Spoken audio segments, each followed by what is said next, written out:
National crime record bureau के report के मुताबिक भारत में हर दिन 80 और साल में 30,000 बलात्कार के मामले आते हैं। क्या फिर भी कहेंगे कि हिंदुस्तान की महिलाएं बहन बेटियां सुरक्षित है? नहीं, इसका जवाब होगा नहीं।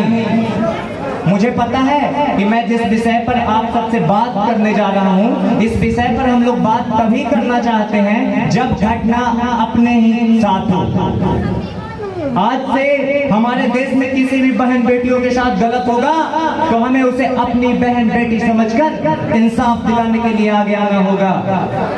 तो ध्यान रखिएगा, अगर लूटी है एक बेटी तो लूटा सम्मान हम सबका है। अगर अपराध है आजाद तो इसमें अपमान हम सबका है। छोड़ो जात और धर्म की बातें और बलात्कारियों को सजाए मौत दिलाते हैं, क्योंकि हिंदुस्तान हम सबका है, हिंदुस्तान हम सबका है।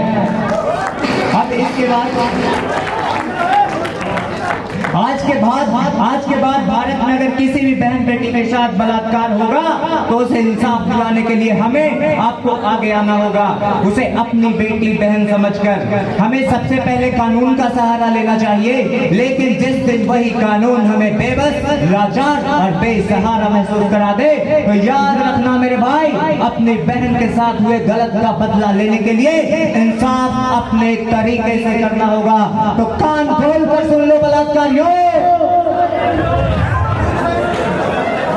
किसी ने की जुर्रत अगर हमारे देश की बहन बेटियों को गलत निगाहों से देखने की तो उसकी आंखें निकाल लूंगा, साथों साथ शमशान बना दूंगा।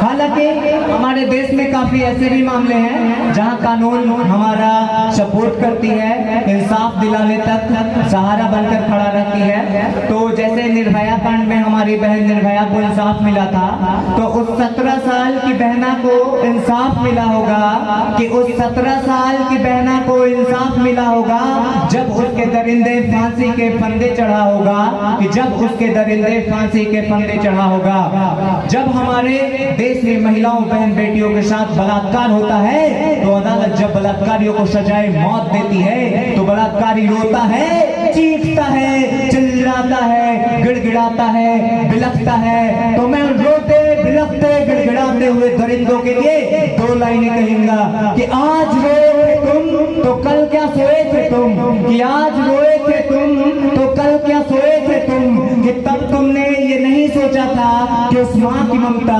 पिता के संस्कार और उस भाई के प्यार पर क्या बीती होगी, कि जब तुमने ये नहीं सोचा था कि उस माँ की ममता, पिता के संस्कार और उस भाई के प्यार पर क्या बीती होगी, जब तुमने उस मासूम सी बच्ची पर, जब तुमने उस मासूम सी बच्ची पर अपनी हैवानियत की सारी हदें पार की होगी, अपनी हैवानियत की सारी हदें पार की होगी।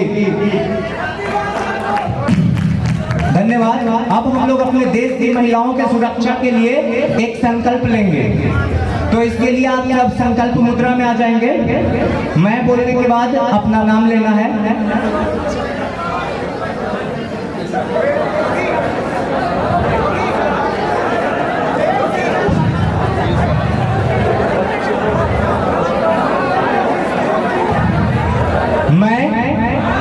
अपना नाम लेंगे। मैं दीपक कुमार आजाद महिलाओं के सुरक्षित माहौल निर्मित हो, इसके लिए महिलाओं के प्रति सम्मान भाव रखूंगा एवं महिलाओं के सम्मान एवं सुरक्षा में पूर्ण सहभागी बना रहूंगा। मैं ऐसा कोई काम नहीं करूंगा जिससे हमारे समाज की महिलाएं बहन बेटियों के सम्मान को ठेस पहुंचे।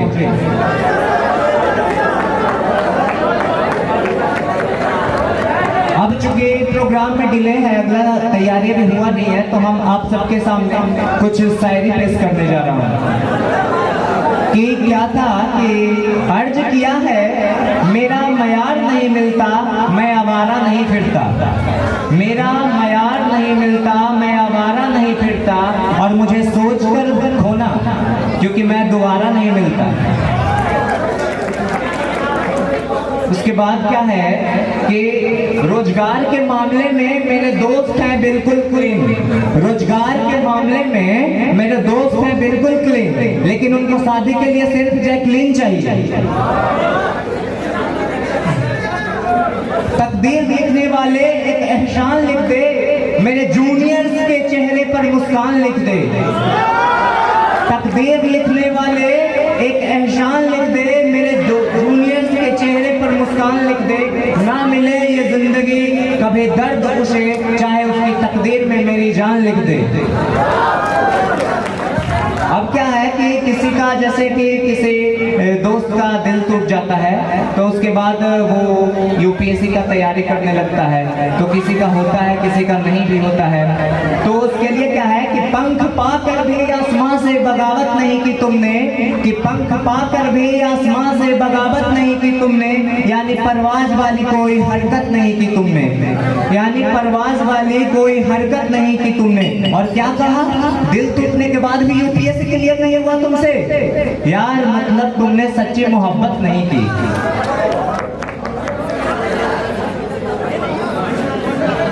अब जैसे क्या है कि जब मैं नया नया कॉलेज में आया था तो जैसे मैं तो स्मार्ट हुई, जैसे लंबे बाल मेरे, मैं खुद भी मतलब स्मार्ट तो हुई ना, तो लड़कियां मेरे पीछे काफी फिदा थी।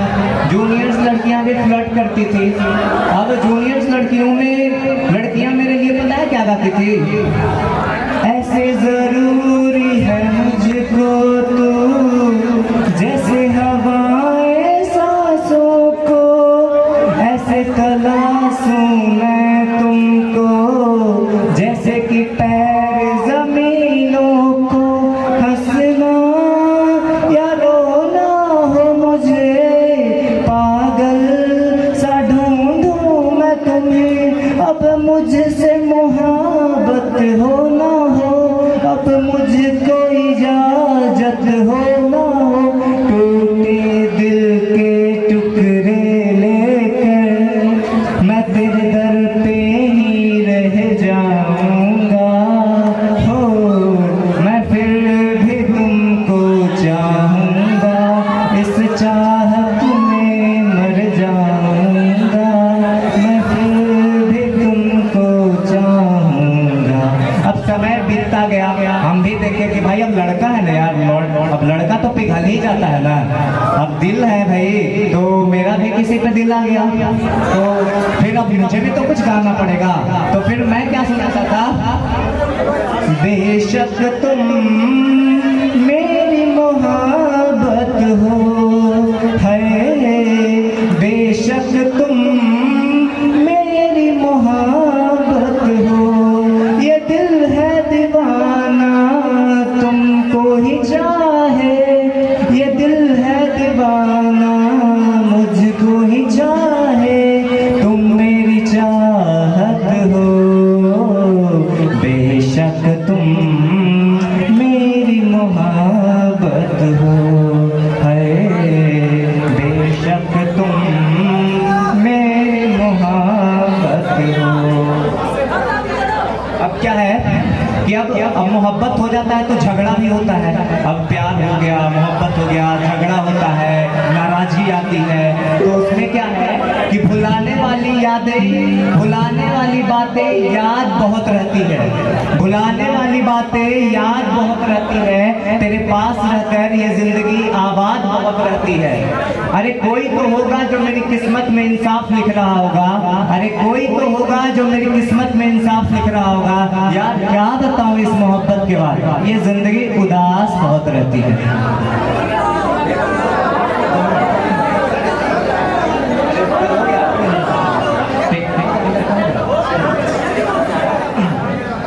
एक मेरा दोस्त है, तो उसका क्या हुआ कि दिल टूट गया है, जैसा कि हम यहाँ पे अभी मिमिक्री भी किए थे, तो दिल टूट गया है तो हम उसके लिए क्या किए कि एक शायरी लिखे हैं। क्या शायरी है कि जो लड़का है जिसका दिल टूटा है वो अपनी लड़की से क्या पूछ रहा है कि क्या तुम्हें नहीं लगता, कि क्या तुम्हें नहीं लगता कि तुम अपने करियर का बहाना बनाकर मेरे साथ बेवफाई कर रही हो, कि क्या तुम्हें नहीं लगता कि तुम अपने करियर का बहाना बनाकर मेरे साथ बेवफाई कर रही हो। और झूठ नहीं बोलना मेरी जान, और झूठ नहीं बोलना मेरी जान, क्या तुम अपनी चक्कर किसी और के साथ नहीं चला रही हो, झूठ मत बोलना। Thank you. तड़ तोड़ना, पत्थर तोड़ना भाई साहब भारी भारी काम है, तो सब हार्ड स्किल। हम बोले कि हाँ तुम उसी तरह से जज किए हो, जितना तुम्हारा नाम और काम में फर्क है उतने हार्ड और सॉफ्ट स्किल में फर्क है। तो फिर क्या करता है कि अच्छा छोड़ो, कुछ लिख लिए है ना, कुछ नंबर तो मिल ही जाएगा। हम बोले कि हे बालक तुम ईश्वर से प्रार्थना करो कि तुम्हारी कॉपी हिमांशु सर, विकास सर, रणधीर सर के पास ना जाए, नहीं तो तुम्हारा नेगेटिव मार्किंग करेंगे, नेगेटिव। तो बोलता है कि नेगेटिव मार्किंग का थोड़ी में होता है। हमने होता तो वो नहीं, सॉफ्ट हार्ड स्किल था जो तुम लिखा है। उसके बाद दूसरा क्या है, अब यहाँ से सभी बैचमेट का बीटेक क्लियर हो जाएगा, है ना, कंप्लीट हो ही चुका है। जब इन भाइयों का गलती से जॉब नहीं होगा ना, तो ये भाई लोग जॉब को कैसे कोसेंगे, ये लोग जॉब को बोलेंगे, ऐसे बोलेंगे, किस्मत में न तू रहलू। ये जॉब को बोल रहे हैं, मतलब जॉब को कोस रहे हैं कि किस्मत में न तू रहलू, पहले ना हमसे कहलू, न कॉलेज गेले रहती, न हॉस्टल ले रहती, न बीटेक कर ले रहती, न हॉस्टल ले रहती। अब ऐसा थोड़ी है कि लड़की के सबके रोजगार मिल जाएगा।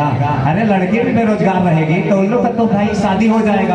अब ससुराल जाएगी तो ससुराल में तो काम करने पड़ेगा ना जी, तो वहाँ काम करेगी तो बोलेगी ना हमसे नहीं होगा, तो फिर क्या, तो काम करना ही पड़ेगा, बेरोजगार रहेंगे आप तो फिर लड़की लोग क्या कहेगी कि घर से करके नई हर से आई हूँ बीटेक बलम, मर गई है गेहूँ काटते काटते, करके नई हर से आई हूँ बीटेक बलम, मर गई है गेहूँ काटते काटते। अब ये हो गया। अब उसके बाद एक बात पता है आप लोग को, पहले की लड़की जो थी ना, मतलब इवोल्यूशन हुआ है चलने, और आज की लड़कियां पता है कैसे चलती हैं, ऐसे।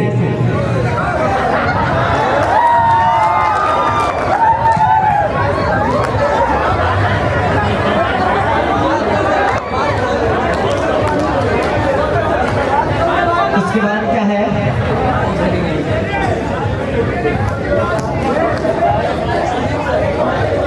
सब्जी मंडी में जब हम लोग जाते हैं तो वहाँ पे क्या होता है कि मतलब तरह तरह के लोग होते हैं बेचने वाले। पहले क्या होते हैं, बोलते हैं कि सब्जी 5 रुपए किलो, सब्जी 5 रुपए किलो, सब्जी 5 रुपए किलो। फिर उधर से आवाज आता है, अब लेने के लिए पैर बढ़ाते हैं कि चलते हैं ले लेते हैं सब्जी, तो फिर उधर से आवाज आता है कि 5 रुपए में 2 किलो ले जा जी, 5 रुपए में 2 किलो ले जा जी, 5 रुपए में 2 किलो ले जा जी। अब ये सिचुएशन बड़ा कॉम्प्लेक्स होता है डिसाइड करने का कि 2 किलो ले, 1 किलो ले। फिर दूसरे के तरफ जाते हैं, फिर तीसरे तरफ से आता है कि 5 में खाइए बाले बच्चे, 5 में खाइए बाले बच्चे। तो इस टाइम पे ना ऐसा अंदर से फील होता है कि हम सब्जी मंडी में सब्जी नहीं, मुंबई के बंदरे में फ्लैट लेने आए हैं। क्या कि दिमाग में इतना कैलकुलेशन चलता है कि अब किसके पास जाए भाई। अब अगर 5 में बाले बच्चे खा लेंगे तो वहीं पे जाना सही रहेगा। Thank you. मेरा जो है आज का स्टैंड अप कॉमेडी समाप्त होता है। आप सभी का बहुत बहुत धन्यवाद।